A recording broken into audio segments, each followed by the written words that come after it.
Hello everybody, my name is Nice, CulBlu man. and I'm joined here with my friends. Oh my gosh, I forgot. No, don't tell me I forgot. What was your name again? ZeazinDota. Zizin, I keep trying to say Zillion. I'm sorry guys. I'm sorry guys, the past is creeping up on me. But we're bringing you guys a JoinDota League and I promise it's all about Dota, nothing, it doesn't have anything to do with League of seconds to Legends. go. But Zizin. 5 Did I say that right? seconds. Yes, Okay, Zizin. you did indeed. We see the bands going on through. This is a JoinDota League. We got Cede Nullis, which I've actually seen play before, but honestly guys, I don't remember things. I have like a short-term memory span, and it's like the span of a goldfish, which is like 3.5 seconds. But we got Vhoul Assassins on the other side. We see the bands going through. We got a Chin band, Bristleback band, Venomancer band, and Visage band. So, Zizin, would you like to give any thoughts on the unusual band of a Chin first band? Well, the Chen it's not first that band, I mean, that means that they're not going to have to deal with the jungle and then the early level 1-ish ganks. Banning out the Bristleback, of course, is for the offlane as well. That means pretty much only got Bounty Hunter and Darkseer left to deal with, really. I've already got the Timber Saw. As far as the Venomancer first band, because I still do not think Venomancer is like the most godliest thing in the world. Venomancer first band, is it really legit? I mean, like, what are they banning out? What are they afraid of? Well, I think the Venomancer, he's pretty strong tri-lane and level 1 ganks. I mean, it puts your mid in quite a poor spot, really, if you get a gale off, if he's a little bit closer to your tower. So it's good ban, definitely. Seconds. For the start, I'd probably prefer maybe well, Alchemist ban, for example. But obviously they picked him. Okay.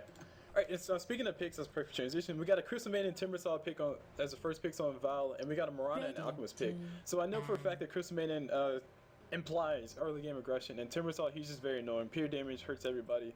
And also, once he gets to Bloodstone, it's been my experience that he just never dies afterwards. So I understand that one, but as far as the Alchemist plus Mirana, are they looking for an arrow plus or unstable concoction plus arrows setup? Because well, I think so. Maybe probably might want to do like a roaming alchemist, and then like Mirana, maybe they'll pick up a Bane or something like that to go for the easy arrow initiations there. But it'll be interesting to see what they do, really.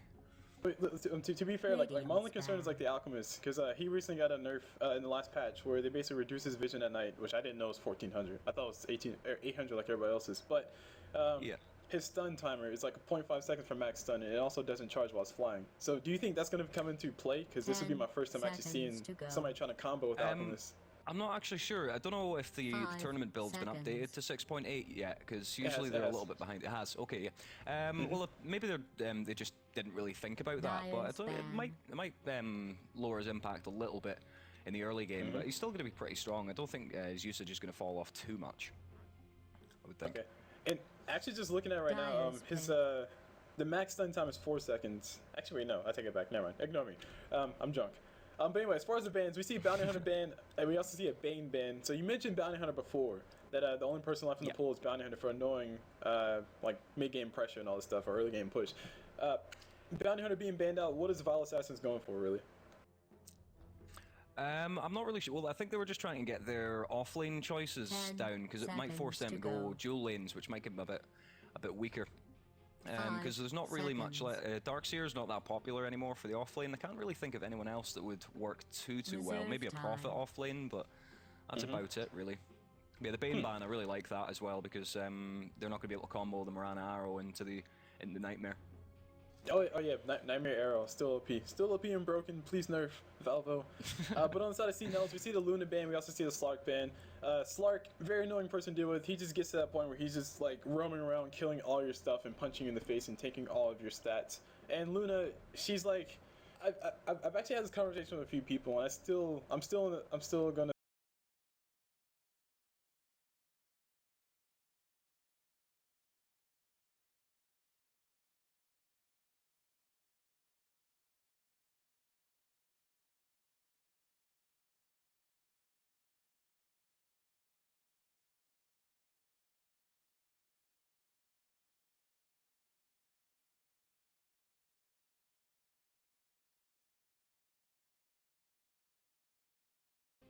Oh my god, slowest missile 2014. But yeah, okay, so I mean, like I said, guys, I'm still in the camp where I think Gyrocopters are hard to carry because of Flat Cannon. I think Flat Cannon is awesome, but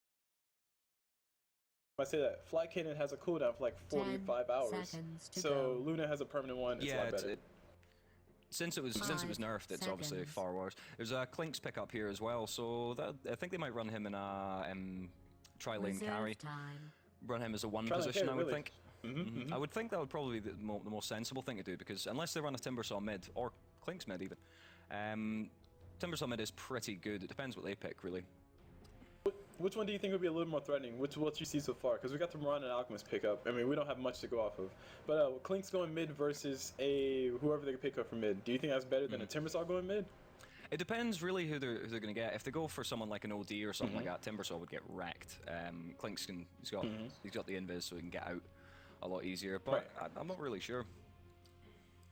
Okay, so we just have to wait and see. And while we wait and see, Zezin, did I say that right? You did indeed. Well done. Yes. Okay. Finally. Okay. So I hear that you have an accent. What kind of accent is it? Yes, I am Scottish. I live in Glasgow. Good old. Oh my Glasgow. God, you're Scottish. Yes, I'm not quite groundskeeper Willie level, but you know I'm Scottish. Okay. All right. So you're Scottish. Yes. So tell us one fact about you, based on your nationality. It rains a lot. That you'd be okay with telling the internet. It rains a lot. It rains a lot. Yes. It doesn't snow. It does, yeah. It's also a bit colder than North America over here as well, which is not nice. It's a higher humidity, so it's miserable. That sounds horrible. There's a Batrider pick here coming out here as well. It's I've seen a couple of games where Batrider's been picked up recently, but I still don't really like him. He's not as effective since he got the length on the Flaming Lasso change, but I don't know. He can still be pretty effective. I didn't realize they changed the length of the Flaming Lasso. I know they. Yeah, it's the initiation range is much shorter. It's about 200 or something like that now, I think. That's just a complete guesstimate. To be fair, it makes a lot of sense because the first thing they did with Batrider is they reduce his vision, then it reduces vision, then it reduces vision again, and now they reduce the lasso. And if you look at Batrider, he obviously has a scratch on his eye, so he's obviously becoming more and more blind. So all this makes sense as far as lore goes. But Vhoul Assassins, they pick up a Tree and Protector. So are they going to be going for the early game regression? Like, are they going to be trying to go hard with that? Because I know Klink's is he hits a shot mid game, and late game he's just like, okay, there's the Klink's, just dust him off and he goes away. But the Christmas plus Tree. If you can get plenty of pick-offs of Klink's, if Cede makes a lot of mistakes, then Klink's can get pretty scary in the late game. Of course, the Searing Arrows does go through BKB now, so he's not going to be, once they get BKBs, it's not going to affect his damage output too much. But yeah, I think the Tree and Protector, maybe defend against, well, it'll stop any pushes or anything like that as well, because of course you've got the Tree Armor.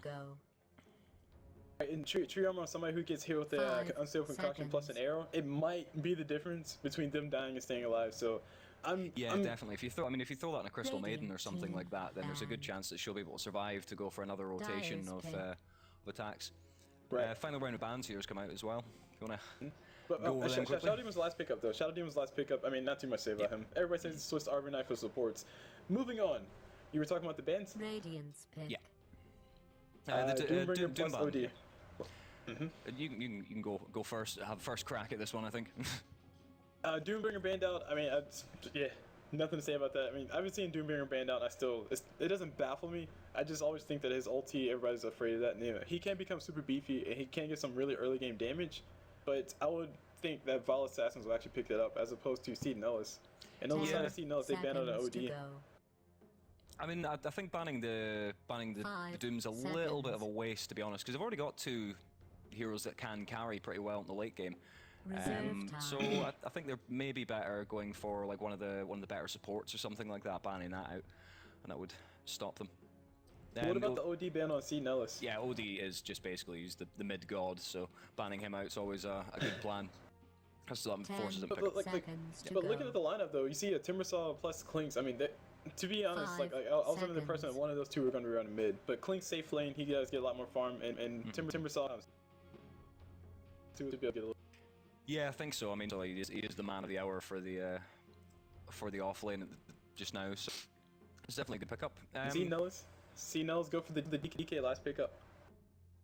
Yeah, that should work out pretty well for the mid game. It's a decent. I would actually go as far as to call DK a semi carry now. He's not really that strong as a carry, so it'll be nice for him anyway. Regardless. And once he hits level 16, gets an AC and gets a whole bunch of attack speed, you just can't run away. It's a free Scotty. Yeah. Definitely. Who do you favour so far based on the picks? Purely based on the picks, who would you favour at the moment? Purely based on the picks, I favor Cede Nullis because I feel like they're going to be able to do some. They're going to be able to hit their stride whenever they want. They're going to be the ones setting the tempo. Vhoul Assassins, they're going to have a hell of a time trying to get these pickups with Clinks because there's a Shadow Demon. If Clinks gets a strafe on top of somebody, Shadow Demon just drops and runs away. 5 seconds. Yeah. I think it depends how well Cede roams, really, to how well they're going to do. Overall, I think if they get early aggression, then I think they'll win. But I don't know. It's a difficult one to choose. Right, and we're jumping right into the game. So I'll do introduction on the side of Vhoul Assassins, and I'll let you have Cede Nullis. So I'll start off with this Crystal Maiden. On this Crystal Maiden, I see RMN dash on her. Moving on to this Timbersaw, we see Veliki the Vhoul, so he's obviously the main one. Moving on to this Puck, we see at Waga Gaming, which I'm assuming is Wagamama. I'm not too terribly sure, and I still don't remember where I've seen the name before. Probably from here. Moving over to Train Protector, we see Drummer L Vhoul, and last but not least, on this Clinks, we see Blue Banana Das Vhoul, and so many vowels. I like to buy okay, and on the side of Cede Nullis, we've got TCM Zizao on the Shadow Demon there. We have TCM Supri on the Bat Rider. On the Alchemist, we have, what's that, Freezer. And last one, on the Morana, we've got Lion. Oh, you missed DK. Oh, did I? Oh, yes, so I did. My bad. It's Sony Zor. There we go. And he actually got pulled a tango, so he's going to go for an extremely fast bottle. So he's going to be looking to go for some crazy push. Let's begin. Yeah, I mean, obviously he's not going to be able to bottle crow quite as effectively because you're not going to have Flying Courier until 3 minutes now. But, yeah. So far, I'm liking what I'm seeing coming off in the lineups. Both sides are, not really all decisive, but we got Puck versus DK mid. I think DK should be doing fine in that lane.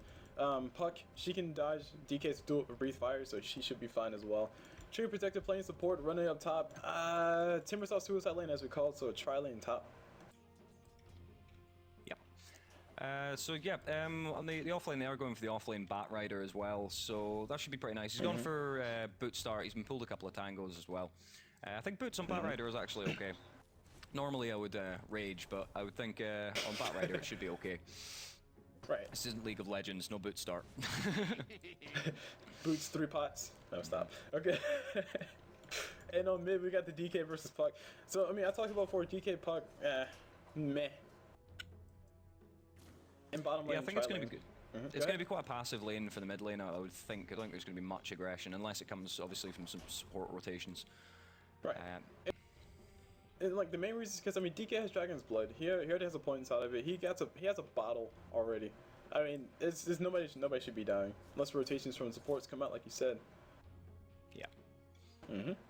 It looks like Vhoul's supports there. There's a bit of pulling going on here, and it looks like Crystal Maiden is actually jungling as well. She's picked up the early level of Frostbite, so that she can jungle. She's too low mana to cast at the moment, but still pretty good. Right. And she's gone for a point in Arcane Aura for level 2 as well, so that's going to be very, very useful for the team. And actually, we got Tree and Protector getting caught up by Bat Rider. He throws out the lead seed on top of Bat. Bat's going to be running away, and will they be able to get the kill? Probably not. Bat's just healing up Tree. Tree gets all his HP back, and Bat shoots him away with his fire. But as far as Bat Rider's opening build, though, I don't think it's that horrible because it's kind of the same thing you do as an Invoker. You get those boots so you can actually survive in your lane. Yeah, exactly. I mean, if you've got the boots, combine that with a Firefly, then it's very, very easy to just get over into some impassable terrain and a nice, easy escape. So, really easy stuff. We actually got a jungle Treant too. Yep. Crystal Maiden is going to contest this regen rune here. It looks like Dragonite is not going to be able to get that one. Does deny the regen on the Crystal Maiden with a Breathe Fire there, so she doesn't get the benefit from it. And actually, we see Sanzor on that DK. He doesn't have a stun yet. He's probably going to get it at level 4, but is he timing his abilities for when the supports actually start rotating? Because Alchemist is about to hit level 3. Yeah, I think so. I mean, there's not that many really, really early rotation heroes on their team, really, I would say. The Puck, if I'm looking at the last sets, actually, Puck is doing pretty well in the last sets at the moment. He's 16-7 compared to DK's 7-1, so he's getting a bit of an advantage in this lane as well. He's got his bottle, he's got his null talisman, and he's still got some tangos and regen. And we actually got Alchemist getting going around the corner, getting a little bit into. We got a Shadow Demon getting disruption off top. We got Alchemist coming up with a stun, gonna be charged up. Timbersaw does have a Timber Chain, so he can't throw it, but he's gonna get stunned first. There comes the arrow, everything's falling, chain stuns galore, and we got True Protector throwing out that heal, They're gonna go for it anyway. Timbersaw should be going down. One more hit, first blood going to Freezer on that Alchemist, and I mean, yeah, that was a really good initiation. Timbersaw did what he could, but wasn't enough. Yeah, definitely. They used the disruption's actually really effective for getting pretty much guaranteed stuns off from either the Alchemist or the Mirana, because obviously you can just fire it and wait for it to come out. Definitely a good lane combination, I would say. And I totally forgot to call that one too, but yeah, I mean, it's kind of like it's not as good to me as a Nightmare. Yeah. Although Nightmares can be taken out, but it's not as good as a Nightmare. I mean, but it's the next best thing. You can miss with a disruption, but you can't miss with a Nightmare. Right, well, other way around. Yeah, that's yeah. And also another great thing about it is that Mirana doesn't have to throw her arrow. She's not forced to throw her arrow as soon as he comes out disruption. So if she messes up timing, doesn't matter, or she doesn't have to worry about that because Alchemist can throw his stun. Looks like Timbersaw's going to spot out an illusion rune here down on bottom. He thinks he's going to leave it here, and the puck's going to come and grab it actually. Actually, it's going to be contested here. We got Zal showing up. Zal is going to be taking a whole bunch of damage. Needs to be careful. He's on the wrong side of the river. Gets silenced up. Getting caught in the worst way possible for his insolence. Does go down. 218 gold. Alchemist actually has a Smoke of Deceit. He hasn't used it just yet, but he's ready to rotate mid, but his ally just died. Yeah. I mean, that evens up a little bit. I think that was a little bit too aggressive. I mean, they knew that the puck was missing, and the Timbersaw was missing, so it was pretty likely that they were going to be down there. If you have a look at the wards, actually, there is no wards at all. Apart from, well, obviously, yeah. They're all defensive. They're all defensive wards. Actually, we got Alchemist plus Mirana saying, "Hey, bro, next level next level Nightmare arrow." They're gonna go for the kill on top of Timbersaw. Timbersaw healing cell just pops up, and Timbersaw survives because that healing cell plus those reactive armor stacks. And yeah, Alchemist going down to tower. I mean, like, okay, so from what you're seeing, do you think this is a bad thing for Vhoul? Because, like I said before, their mid game, they need to have a mid game, otherwise they're just gonna lose. Yeah, definitely. I mean, well, the Mirana obviously pretty terrifying carry. I think she can probably outcarry the Clinks pretty easily, and also she's a lot better in terms of utility. So yeah, I think I don't know. I think they'll need to be a little bit more aggressive, a little bit more on the rotations. Maybe take out that puck mid before it gets too scary. Puck is level 6 now as well, so they've got the Dream Coil. That's also another thing to bring up. Puck has not roamed just yet. She did roam towards bottom, and they got to kill on top of Shadow Demon because of Rune. But Waga has not decided to go to a lane to go for a kill, and once he does, that should be easy kill. Actually, Alchemist might be easy kill here very soon. They're gonna go for. Yep, he's setting smoke. He's setting smoke on the top lane here. Alchemist. It looks like they might actually go for this. Puck just now. They're gonna go for it. Bit of a defensive position here. So here comes the second stun here. Bit of rotation coming out here. DK is actually gonna have to back off here. Drops the Dream Coil, catches the DK. Easy kill is easy. The supports supports rotating. They collect some XP as well. So some good stuff. And Trian gets more gold to buy more awards. Yeah, definitely. I mean, it was a nice rotation there. It was good reaction time there. Obviously, very good communication coming out from Vhoul there. And then we got an Alchemist. Alchemist might be in a little bit of trouble. We got Puck showing up. Throws out the Dream Coil. The nice little Leech Seed coming off from Trian, slowing up Alchemist. He can't really do anything but keep running. And Crystal Maiden gets a Frostbite. Haste Room right in front of you. Oh my god, how bad is that feeling?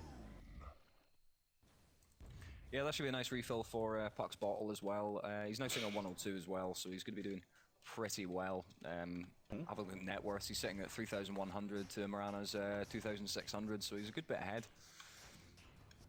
Yep, everything, like I said, was going in favor of TC at the beginning, but of course Vhoul, they do have the better mid game, as they should, because they had the Clinks, they had the Puck, they had the Timbersaw. Yeah, I mean, it takes a while. It'll take obviously a while for Batrider to get his Blink Dagger. He's sitting on 1,500 gold. Once they get the Blink Dagger, they can start doing some bit more aggressive plays. Of course, you don't really need the Blink Dagger if you're going to use the Moonlight Shadow, because you can just walk up to them. And, that's true, but then again, Moonlight Shadow has like a cooldown of like 3 hours, or sorry, 2 minutes. Yeah. Sorry. Yeah, of course. There'll still be probably at least one guaranteed hero death every time. I know the ping's coming into the map. They see the Batrider. Batrider doesn't want to die right now, but he just might be going on. Clinks is around the corner, has the damage necessary to kill the bat. They just need some form of CC on top of him.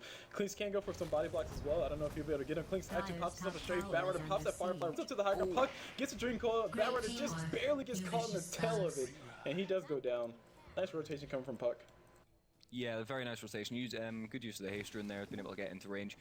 Dream Coil, don't think it's a waste there for that for one, especially on Bat Rider because he's not got his Blink Dagger yet, and that's going to set him back a fair bit. Exactly. The longer you can keep Bat Rider from getting a Blink Dagger, the better your team will be. And like I said a million times already, Val, they have the mid game. TCN, of course, they can go late. They got a DK, they got an Alchemist, they got a Marauder, they got a Bat Rider, for God's sakes. They got all the late game they need. They just need to survive. Yeah, it's I'm surprised that Vhoul isn't going for any towers yet. They're more content to farm and get pickoffs and things like that. They're not going for early towers, and they really can do that with the Clinks. He's not going to have too many mana issues because of the Arcane Aura. He can fire off Strafe and Searing Arrows quite often, so... Right. And he has 10 1 charges, that helps. Radiant's top tower is under That's siege. smoke up here from the Crystal Maiden. They're going to find themselves a Shadow Demon who has boots only. Actually, no, they're going to go into the jungle. They're going to find a Bat, who Bat has decided to go ahead and do jungle farm. He actually might be in trouble. No, they get scouted out first by the DK. DK gets a stun on top of Train Protector. Crystal Maiden not going to be able to follow up. They're going to try to get the kill on top of him. Meanwhile, Mirana dies around the corner. No more stuns left. DK TP's out. Bat Rider pops a Firefly to give him more vision. Sadly, his vision sucks anyway. Sensual Observer were placed inside the jungle by the Dire, so they will know. They will know if anything gets up.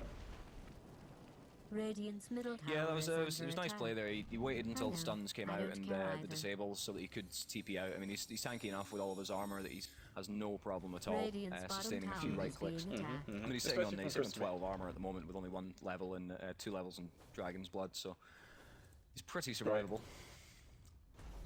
And guys, just so you know, Crystal Maiden is a very weak person, yes, but if Crystal Maiden has Grow, she hurts a lot.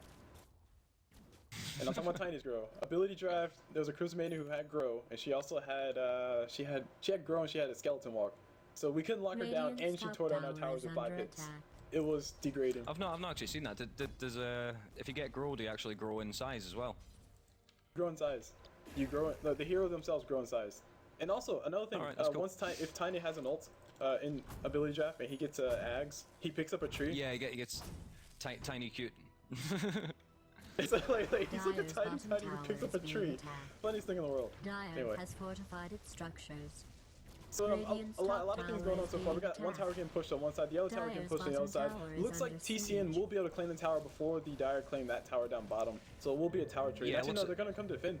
They're going to defend Yeah, it at looks a like perfect they're time. content to trade Dire's here bottom a little bit. There is a bit of tower is rotation under here from the Crystal Maiden, You and might who's want this? to It's going to be the look Puck into as that. well. Still no Blink Dagger out in Puck. I think he can just about afford it. He's pretty close to being able to afford it. It's 21.50, isn't it, for Yep. Blink Dagger? And DK is Radiant's dead. top tower They need to get Got this tower Dream at least Coil or here. something. Air from Ron, that's on top of Train Protector. Train Protector, he hits the stun from DK, and now we got the damage coming on to DK. He will be going down too, of course. Blanca on that Puck, playing some nice little plays out there. Meanwhile, we got Lion on that Mirana running away. Her ulti is up, but I don't know what much it will do for her if she does pop it right now. Alchemist stuns on top of one. Mirana pops her ulti so she can actually run and GTFO. And Alchemist looking for something. If he pops one good Whirling Death, it's only level 2. Radiant's He won't be able bottom to kill him. tower is under siege. Mirana's not got enough mana for a TP scroll, so she can't get out of there without walking back slowly. Might be. Oh no, she doesn't have enough to fire an arrow even. So. She has enough for leap. Back to base right? quicker. Yeah, leap. The Alchemist, he's sitting on a chainmail just now. I think that's probably going to be into a medallion, I would imagine. And that'll make his stun's going to hit a lot harder. If you Right. do that. And also that means they can go for Roche, because DK and Mirana are getting the farm necessary to actually do damage. They're not there yet, but soon. Yeah, of course. I mean, they banned out the Visage. That's normally the fast Roche hero, that or Slardar, but Alchemist can do it perfectly well with it. So that's gonna be pretty nice for them. But I think they'll probably expect it as soon as they see that he's got a medallion. I'm sure they'll be sure to keep Radiant's middle it tower is warded under up. Maybe throw a siege. sentry there to stop it. Right. So otherwise, it's going to be a free Aegis on top of Mirana. Wait, actually, that's a good question. Who gets the Aegis? Because Bat has his Blink Dagger, so he's probably going to die when he jumps in. But still, who gets the Aegis on the side of TCN? I would say maybe Mirana, because then she's got more of a chance of escaping with the leap. 'Cause quite often with with Aegis, you leap in, you die, and then they just sit and wait for you. So it's maybe good on her. Okay. We got Clinks around the corner. Clinks is looking for. Actually, no, that's Puck. Sorry, Puck's in Viz. She's around the corner. The Dire do place a Sentry Ward. There's no Sentry Ward for the Radiant, so they don't know Puck is around here. But Puck can get the perfect initiation without Blink. Actually, she can pop her ulti and then blink out and let her team do the rest of the work. But she can actually get a really good spot. And looks like the Radiant are clumping up for her too. Yeah, I mean, it's they've got three. The Train Protector's sitting a little bit further back, but of course, Living Armor's global, so doesn't really make a difference. Could be doing maybe putting a point in Nature's Guise so he can get the Overgrowth initiation. So that's a little bit more lockdown to deal with. You see the Observer place or Central place there for both Clinks and also the Nature's Guise. That's one of the things about Nature's Guise. It's like it makes everybody invis and it's annoying to deal with as a support. As a person who plays a lot of supports. Movement speed. You get movement speed out of it as well, I think. Yeah, you get 10% movement speed as well, so it's actually a reasonably okay escape. It is. Battlers mid, he sees a puck. I don't know who or where the next fight's going to be, but I do know for a fact that Klinks has more farm than I anticipated he will have at this point in the game. Yeah, I mean, he's sitting on almost 100 last hits as well, and he's, how close is he to his Orchid? I assume his Orchid, yeah, he's pretty close to his Orchid now. He's got 2 Oblivion staffs, so that's going to be pretty scary. I mean, if you can... Chris Maiden's in the jungle. She's placed an Observer Ward, and she got revealed, so they know somebody's around the corner.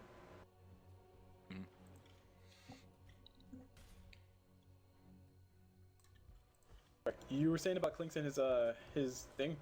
Yeah, I mean it's going to be a reasonably fast time for the Orchid. Once he gets the Orchid, I mean it's going to really shut down the Batrider initiation. If he's got quick enough reactions, you can silence him before the Flaming Lasso comes out, and then he'll die immediately. He's not tanky at all, so he will. It's Blink Dagger, Magic Wand. Yeah. Other target, of course, is Alchemist. If you can silence him while he's channeling the Unstable Concoction, then he's gonna be a self stun. That's a lot of damage he's gonna get from the max level of that. I mean, it's 290 or 360 at level 4, which he's probably gonna pick up pretty soon. Dire's middle tower is being attacked. So the bottom tower for the Radiant's getting punched down. We got the whole entire Radiant squad, a gaggle of Radiant, are hanging out towards the middle of the Dire's tower. Looks like they're going to go for a tower trade, but if I were the Dire, I would try to defend this mid tower because this is an easy path to rush. We got TP's coming in. Puck gets a beautiful initiate, gets it everywhere. Batrider gets his ulti on top of Puck, trying to run away, getting hit with that Frost Nova coming up from that Christian Maiden. DK going to TP up while he can, does go down, and everybody just wiped off the map except for Batrider, all because he can fly. Actually, no, Timbersaw says, bro, I can fly too. He's gonna try to go for the kill. Batrider does blink out in time, and that's gonna be the end of it, but still, that was a scary fight. That was a pretty disastrous engagement there for middle tower has been destroyed. For a Cede there. Maybe a little bit too aggressive. They can't take team fights at the moment. They don't really have any massive team fight ults apart from maybe the Batrider ult. Going 5v5, they're gonna lose pretty much. A lot of pure damage coming out from the Chakram, and they've got 2 initiations, so it's I would say probably pickoffs would be their best option at the moment.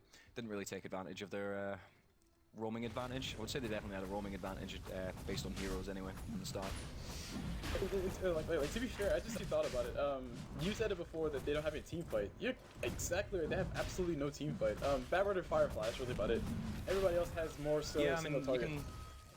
Even the Batrider with the lasso, that's really that's positioning changes. It's not really huge team fight. You get the splash damage off Dragon Knight, but that's not really a huge amount. Once he levels up his ult. Right. A huge amount. Anyway, but like at the end of the day, I mean, like if this game does go late, I said it before, I said it again. DK and Mirana should be able to carry it hard, but the question is, will they be able to make it to that point? We got Mirana, of course, popped the ulti. A lot of damage coming towards DK.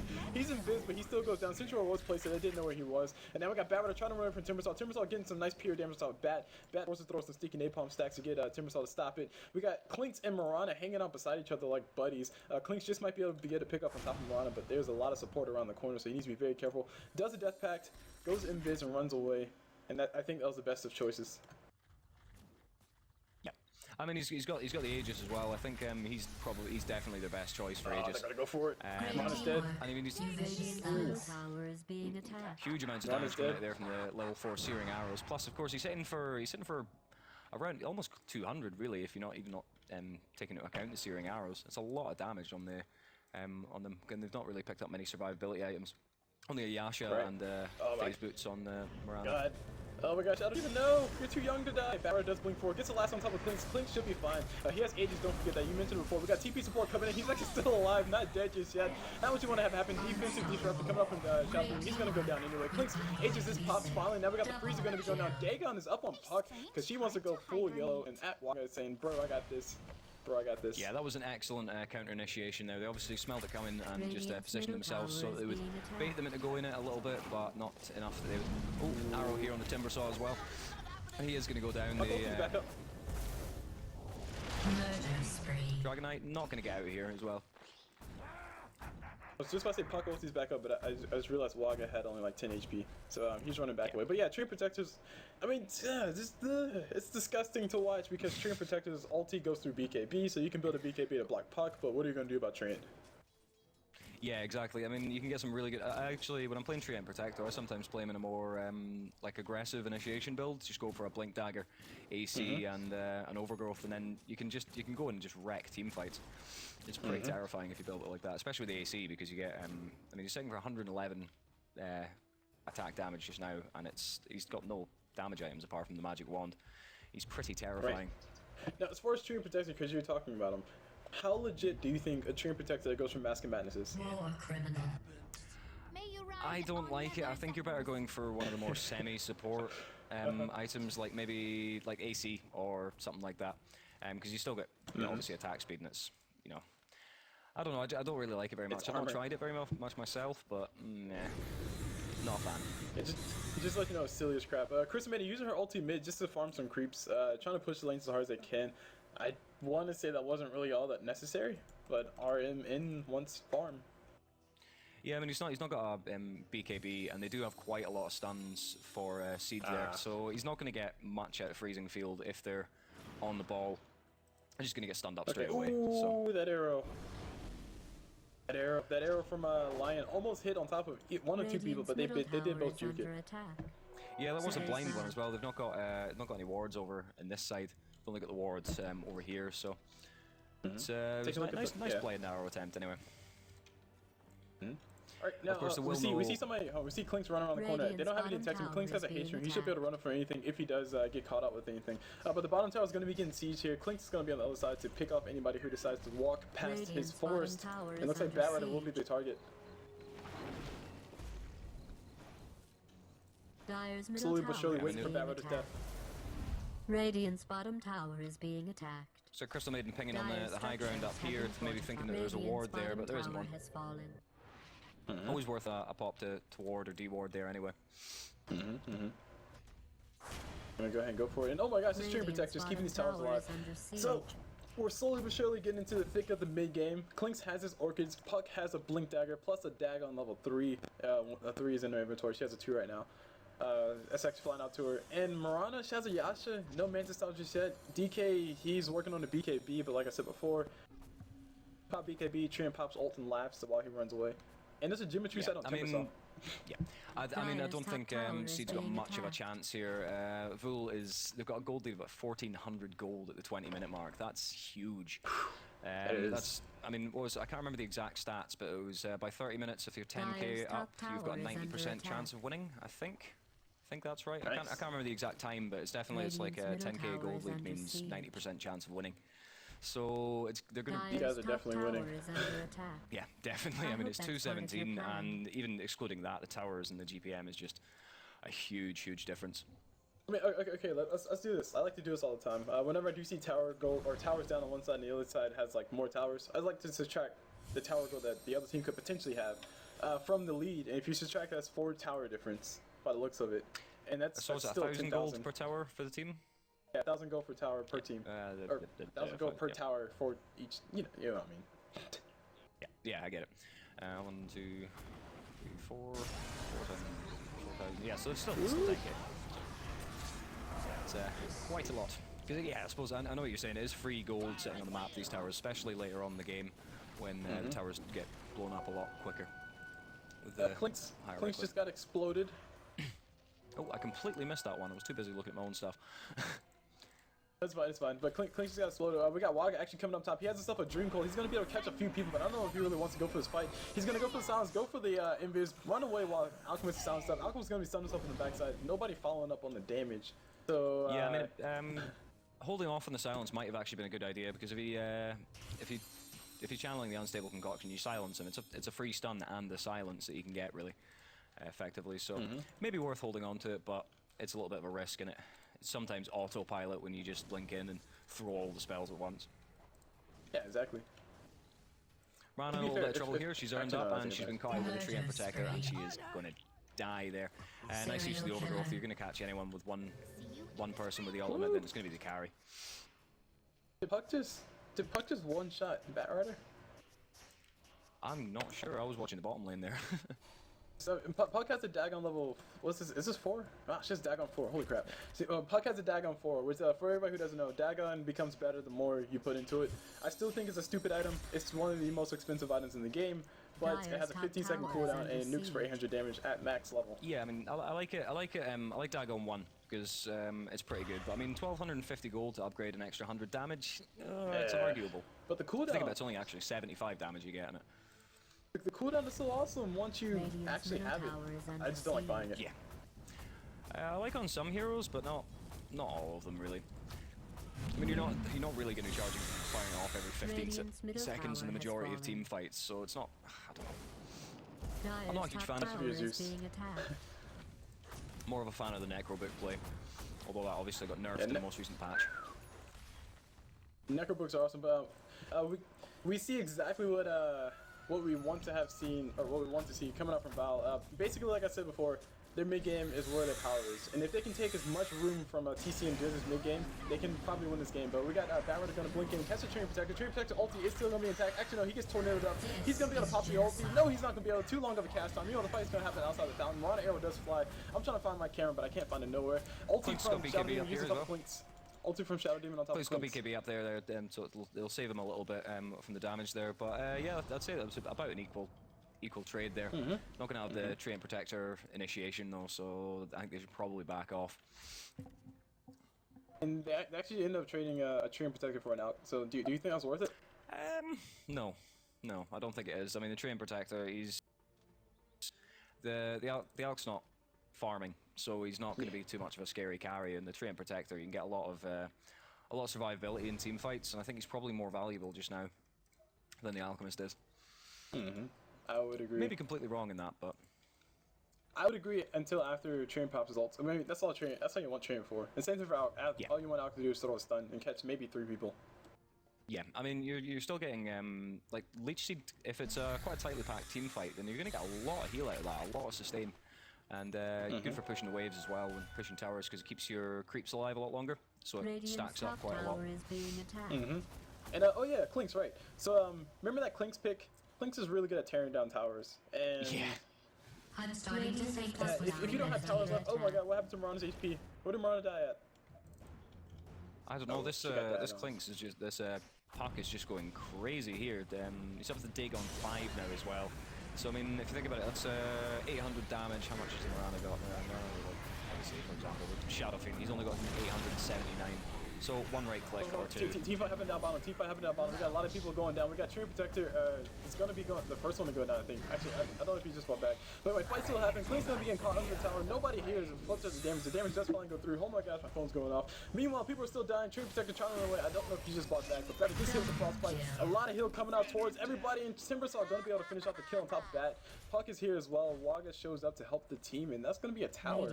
Klink's traded. Actually, 2 people traded for 3 people. On the side of TCN, I think. Yeah, I mean, it was the Bat Rider bought back and well, he died back. So that's actually it was 4 for 2. I think was it a buyback on? Who's it bought back on Vhoul? No, it was just a buyback on Bat Rider. Nobody else bought back. I thought Trina. Oh, right, okay. I thought you said yeah. But yeah, that's it's 4 for 1. So that's scary. Especially a dieback as well, because he's dead for a long time. That's a lot of gold he's wasted. I mean, he's got most of the items that he's going to need. He's got the Blink Dagger and the 4 staffs, but you know. But like the main thing to point out is like there's no towers left. Like there's no safe place for DK, Marana, or Alchemist. Well, Alchemist's not really a big picture, but DK or Marana to actually get some farms safely. They have to be very cautious about wherever they go. Klink's is on the prowl. Puck is on the killing spree, and I mean, if you get caught up by either one of those people, you're probably gonna die before anybody even thinks to pop a TP. Yeah, exactly. I mean, none of them. I think it might actually be worth picking up a hood, a pipe, or a hood, or something like that on some of their heroes, because they're just getting wrecked by magic damage here. I mean, Crystal Maiden, the Frostbite does a quite reasonable amount of damage. The Puck does a did more Smoke damage than God. Smoke ain't coming through. Smoke ain't coming through. Puck is going to be around the corner. She does blink out. Waga's going to be getting chased by Bauer. Bauer is not going to be able to get the damage off necessary to stop her from blinking away. And she's actually going to keep running. Dreamcoil does fall on top of Bat. Bat has no ulti to throw on top of her. And now we got Roshan being done by the Dire. In the midst of all this madness. Yeah, it was a good bait. I mean, Puck he's pretty survivable, so there's going to be no problem at all. He can just run away and just bait him away from Roshan pit and let him get that pretty free. Klink's picked it up as well again. Klink's got Aegis and he has crit. Klink's has damage for days, and the top tower, the tier 1 tower, just might be going down. They haven't got a single tower, holy crap. Timbersaw has a Jim Marta pop the ulti, a lot of damage coming the way. Timbersaw's going to be getting focused by that Bauer ulti. He does get pulled around, but I don't think Timbersaw's a perfect target. Arrow from Rana does fall out, nice little follow coming up from that. Timbersaw, he is the one that they want to kill because he has a gem, but I think the Moonlight Shadow does. And Crystal Maiden gets hit with a tornado, just keeping herself alive. Mara pops that Magic Style, goes down around the corner. No, she gets frostbitten. Clinks pops that BKB. He still has Aegis. He's going for a man fight versus DK, and ironically, DK is going to be the one who runs away with his tail between his legs. Oh. Looks forward, trying to give her a little bit more damage. Will she be able to get is a big question. I don't think she'll be able to. But she has Dagon up in 2 seconds, and DK has armor, but he doesn't have any magic resistance, and he's going to be going down if there's enough damage. No, not enough damage to follow up. Yeah. Yeah, it's really just falling apart here for Cede. It's not going well for them at all. They didn't capitalize on the early aggression, like I said, and it's, I mean, Vhoul is just wrecking face now.